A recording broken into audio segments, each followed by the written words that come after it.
everyone, it's Michelle Caruana from Play Cafe Academy, and I know I don't usually upload more than one video a week, but this is actually in response to the video I posted last week about us closing one of our locations and actually selling it. I got a lot of questions about it that I want to kind of address, but mostly I want to address some of the, I guess, I don't want to say discouraging comments, but some people clearly felt discouraged. They misunderstood the situation a little bit. And again, maybe I didn't do a great job of elaborating. So that is why I created today's video. So I want to talk about exit strategy today. And talking about exit strategy, especially to new or potential business owners, feels kind of yucky.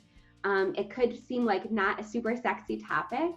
It's kind of like talking about divorce before you even talk about marriage, because you're talking about how to exit your business that you currently feel so passionate about, that you currently have a huge fire of passion for, that maybe you haven't even started yet. So although it doesn't seem like a very fun topic to discuss, it's something that I want to make sure you are fully aware of before you ever start your business. Because I have to be honest, it's something that I didn't really want to talk about before I got started. Luckily, and to be honest, I didn't think about it when I first started. I thought about it a little bit, but more in like vague terms. I didn't really start taking steps towards an exit strategy for about 2 years. And because of that, I had to spend a lot of money. I had to spend a lot of time, and it was very frustrating to kind of get everything all together once I figured out what I wanted my exit strategy to be. And, I'm not saying that you have to decide on a very clear exit strategy before you open. That is not what I'm saying at all.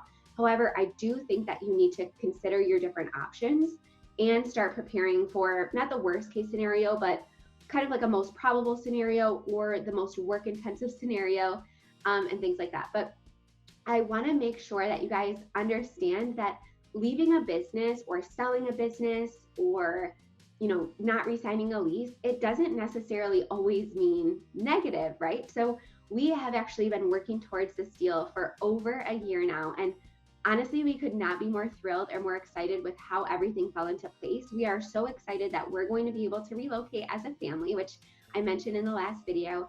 And we're also excited that we're able to pass the torch of indoor playground ownership to another local family. So the only downside is that there's a little bit of an interruption in service between when our facility closed and when the new owners are relocating. But I want to make sure you guys understand that this has been in the works for, we've been seriously planning it for about a year, but it has been in the works for years. We have been working towards this for years. And I'm going to explain why and why it's not a bad thing and why you should definitely consider making those same steps that we did, whether or not you plan to ever sell your business.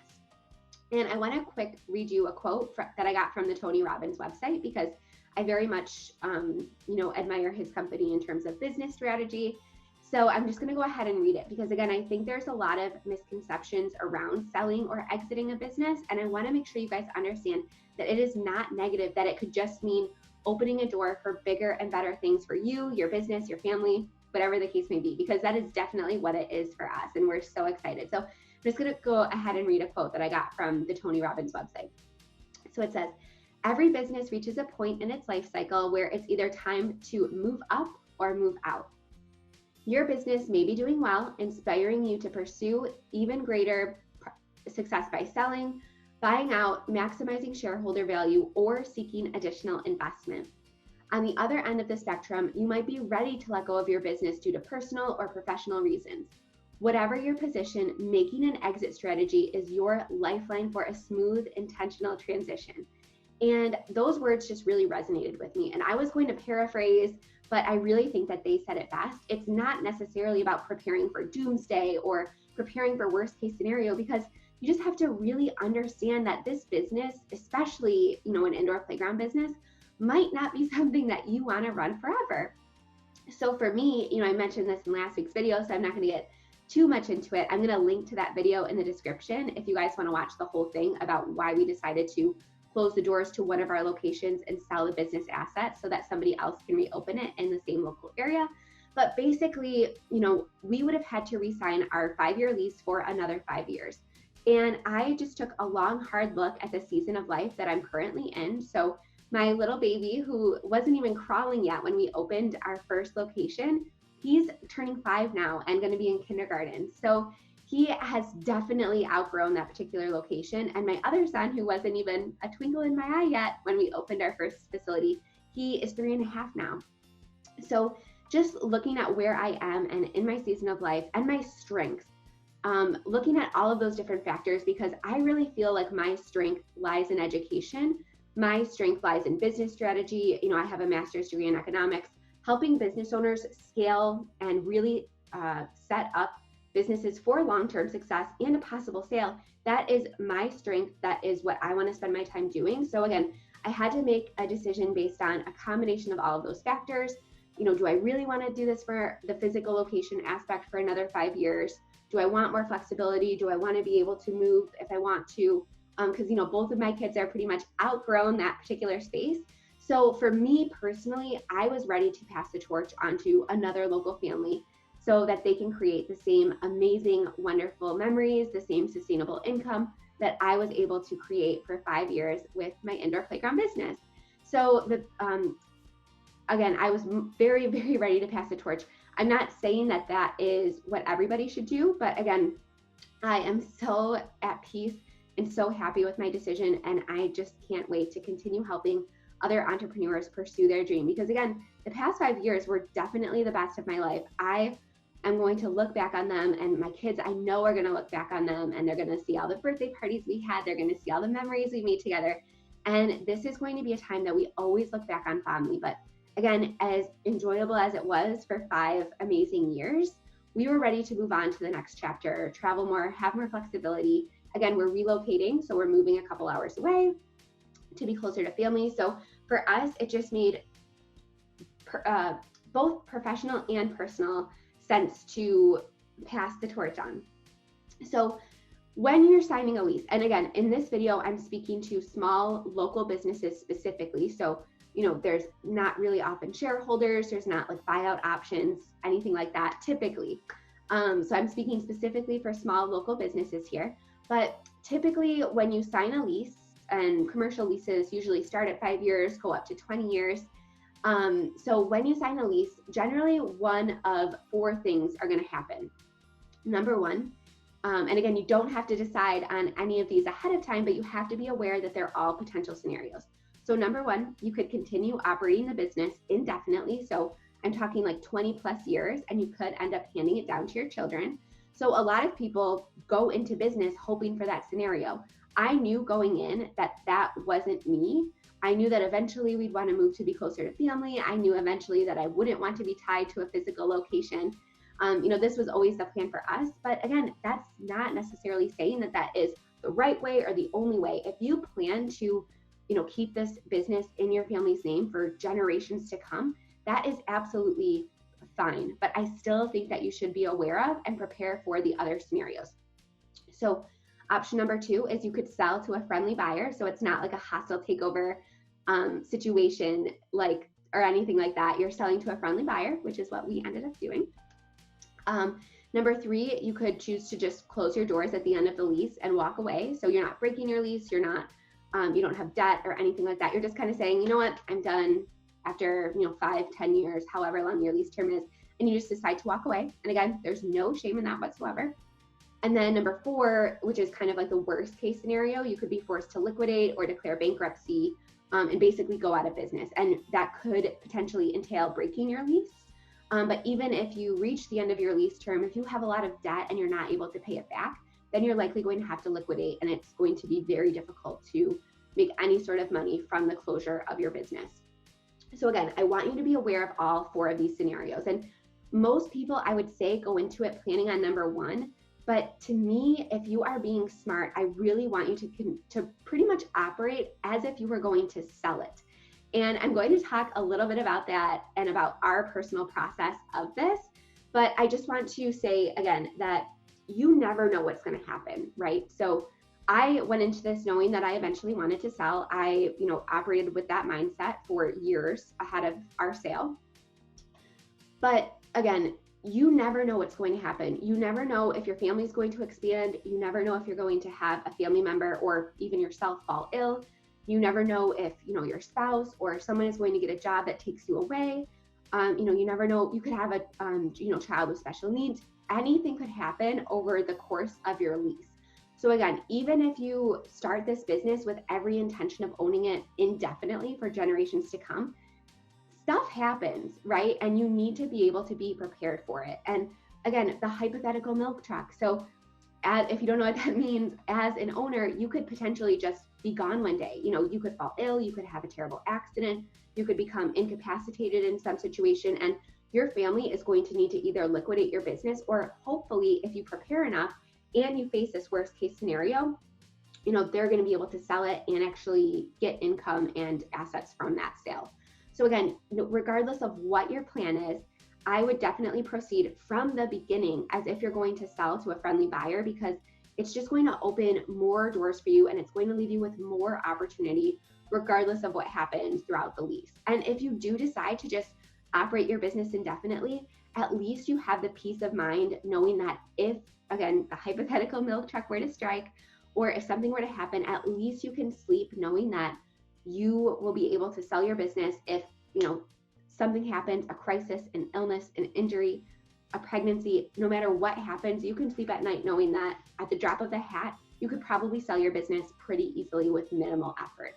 So that's what I really want to caution you to think about. And that's how I truly believe that you should operate, again, regardless of your intentions. So some things that I would highly recommend that you would consider before, signing your lease, or before, really starting to nail down an exit strategy and start documenting it, is number one, again, the season of life that you're in now versus the season of life that you're going to be in at the end of your lease. So if your lease is 5 or 10 years, think about not only where you are right now at time of signing, but also where you're going to be at the end of that lease. Are your kids going to be older? Do you plan on, relocating? Do you plan on going back to work? Do you plan on, traveling? You really have to look at, again, no decisions have to be made, but you have to think about what operating that business indefinitely for the long term is going to impact on, your daily life, on your personal goals, your professional goals. You really need to start considering not only what you're dealing with at the time of the signing, but also at the conclusion of your lease. And that includes, again, the age of your children. It includes your location. So we always knew that we wanted to be back with family. So we had to think about that when we signed our lease. And you also have to think about changing consumer trends. So even if, again, you do go into this business and plan to operate it indefinitely for generations to come, you have to consider that trends are going to change. And even if you do intend to do that, you might not have that option. So you might have to change business models, which could only result from a sale or an infusion of capital or investors or anything like that. Because again, selling doesn't necessarily mean that you have to sell like the entire business. You could sell part of it to an investors. You could take on stakeholders. So again, I don't want you to think of selling a business as an all or nothing scenario, because there are versions all over the spectrum on this. So I would definitely consider that.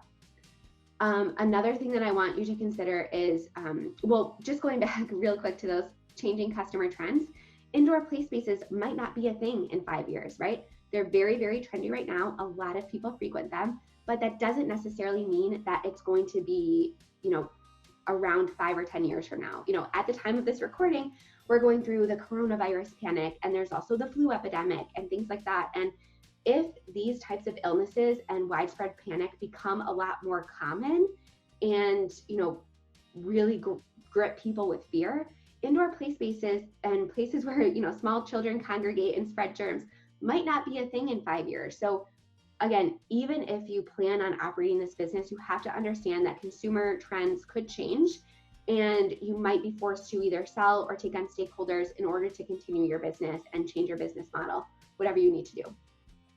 And again, your long-term professional goals. So I knew that I did not want to always be tied to a physical location.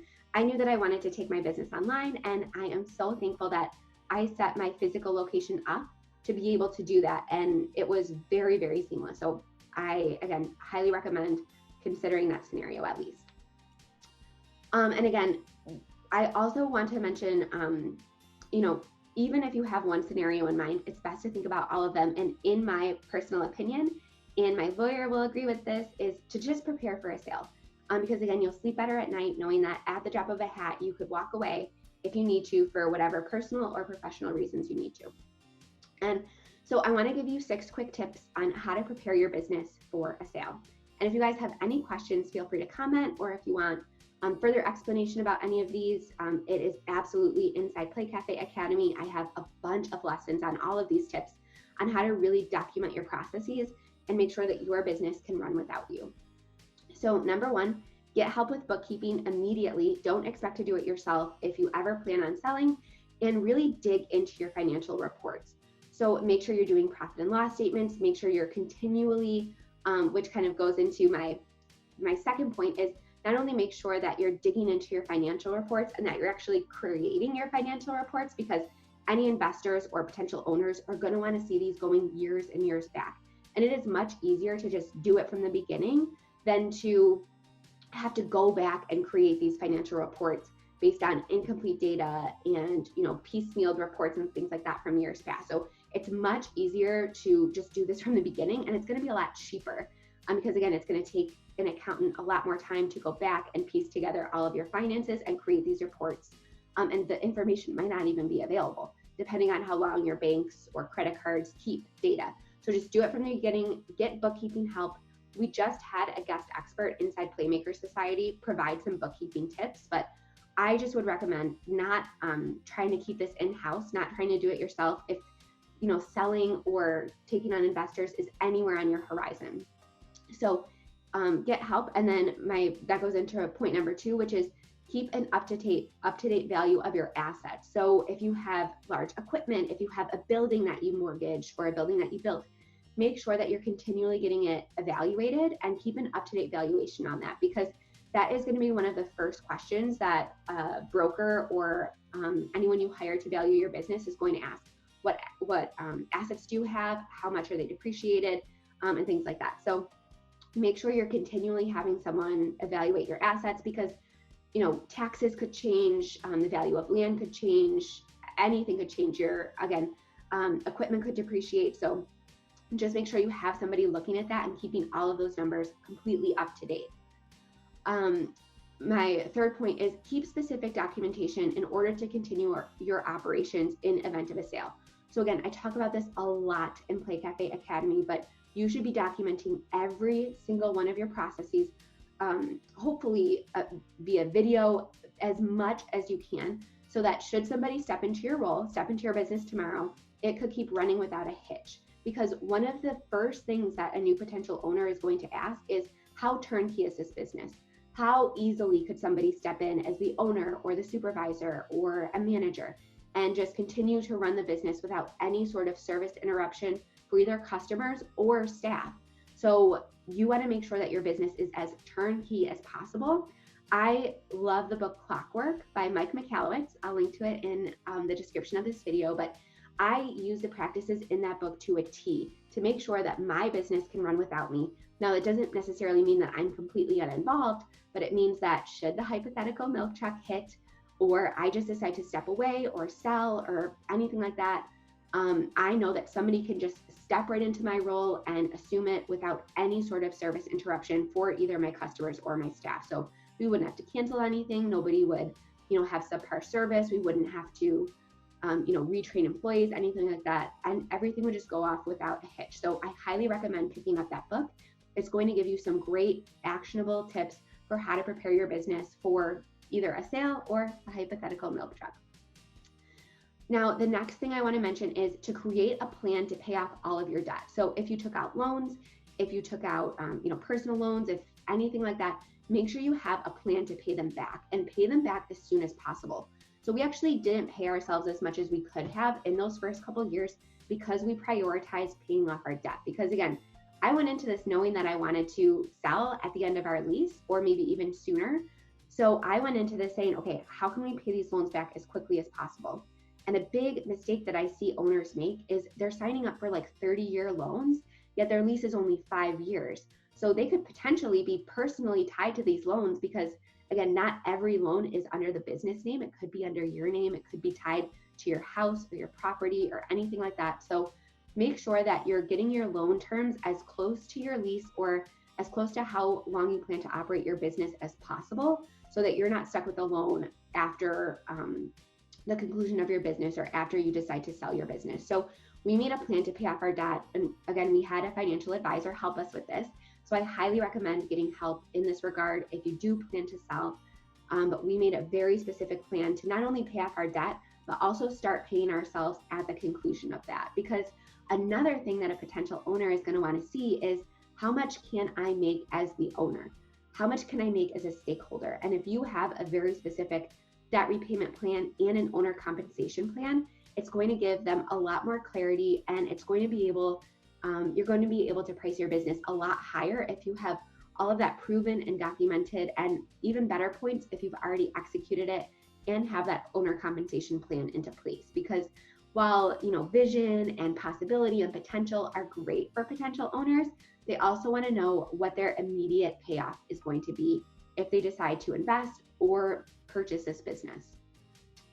The next thing I want to do is, the next thing I would recommend you doing rather, is be agile in your business and have contingency plans. So again, at the time of this recording, we are in the midst of the coronavirus, and we are all of a sudden, even though we might not have to close for a couple months like the Center for Disease Control is saying, I'm preparing for the worst as a business owner because this is my livelihood. So we're already working on boosting our retail sales, and we're working on really setting in place all of these additional streams of revenue that are not contingent on our physical space, so that if the Center for Disease Control says, hey, you have to shut down for 3 months, we're not going to be as severely interrupted as we were should we not have these contingency plans in place. So I'm not necessarily saying that you need to create a coronavirus specific plan, but just have contingency plans in place so that you can say, okay, if there's a natural disaster, if there's an epidemic, if a manager steals, or if there's some sort of emergency or something like that, we have contingency plans in place, because that all contributes to how turnkey a business is and how easily someone is going to be able to step in and operate that business at maximum profitability. And the last thing that I want to mention, in the last tip that I have in terms of creating an exit strategy, is consider drafting a transition plan.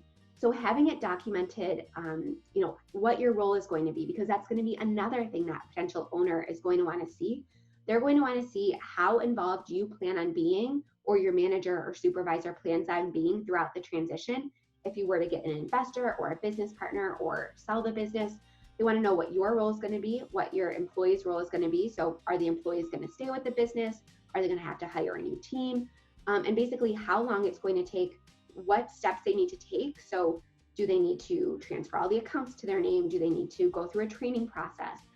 They want to know exactly what those steps are going to be, exactly how long they're going to take, and who's going to be involved in the process. So if you need help creating an exit plan or a transition strategy, get help. Again, I have a lot of this documented inside Play Cafe Academy at playcafeacademy.com. But if you want a specific business broker or somebody who specializes in buying and selling businesses to help you with this, then do it. It's going to be a good investment. Again, even if it does nothing except help you sleep better at night. So again, have this transition plan and consider having like a key employee named. So if you have a manager or a supervisor who has said, yes, I am willing to serve as a point person in the transition, that kind of alleviates your role a little bit as an owner, takes a little bit more off your plate, and it gives the new owner peace of mind in knowing that, they're not just going to get handed the keys and then have to fend for themselves. So I highly recommend creating this transition plan even years before you plan to sell, and then just keeping it up to date, because again, some of these sales can happen quickly. And if you can't provide all of the financial documentation, your tax returns, your transition strategy, all of your operations manuals and things like that, all of that documentation that I mentioned about how to operate your business, then not only might the sale not go through, it might completely turn a buyer off because you seem disorganized, but you're also going to be able to not command as high of a price for your business. So again, I highly recommend going through these, getting help, doing them slowly over your first couple years in business, so that if somebody approaches you and says, hey, I want to buy this business, I'm going to offer you this huge sum of money, you're going to be able to take it if you want. And even if you decide not to take it, at least you'll have the option if you did all of this process ahead of time. So that's really all I had to say today. And again, this is kind of a more informal video because it was really in response to some of the questions that I got on that first video. I was really saddened to see that some people thought that, we were giving up on our physical location, or the rent was too high, or that we were ceasing operations completely. But really it was the opposite. This has been the plan all along. We have had an absolutely amazing 5 years at that first location. We have additional locations now. We're going to continue licensing. We're going to continue our education platform through Play Cafe Academy. So you guys are not saying goodbye to me. So this is a very, very happy and exciting time for my family. And I apologize if I didn't do a very good job explaining it in my first video, but hopefully this shed some light on, exactly why we made the decision, how long we had been planning for it, and how you can better prepare your own business for similar success and handing it off should you need to or want to, like we did. So again, if you have any questions whatsoever, feel free to comment. I would be happy to answer. But otherwise, I will see you guys next week with a new video. Have a wonderful day.